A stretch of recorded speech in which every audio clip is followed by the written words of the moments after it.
អ្នកគ្រប់គ្នាអាចប្រមូលទឹកឃ្មុំពីសម្បុកនេះបានដោយមិនខ្លាចត្រូវវាតិចឡើយនេះគឺជាសម្បុករបស់ឃ្មុំឥតតិច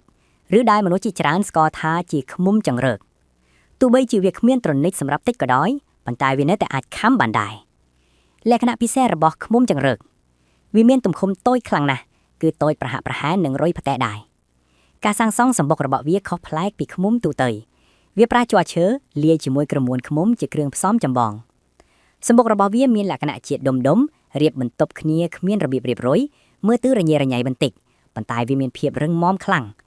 លក្ខណៈបែបនេះធ្វើឲ្យវាអាចសាងសង់សម្បុកនៅតាមប្រហោងឈើឬចន្លោះតូចៗបានយ៉ាងងាយស្រួល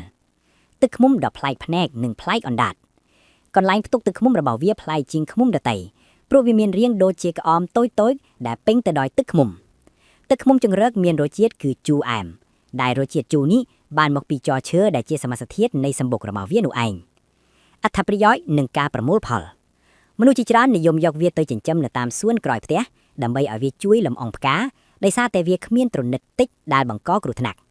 ការប្រមូលទឹកឃ្មុំរបស់វាមានភាពពិបាកបន្តិចព្រោះគេត្រូវប្រើវិធីបឺតចេញពីក្អមនីមួយៗបែបនេះឯង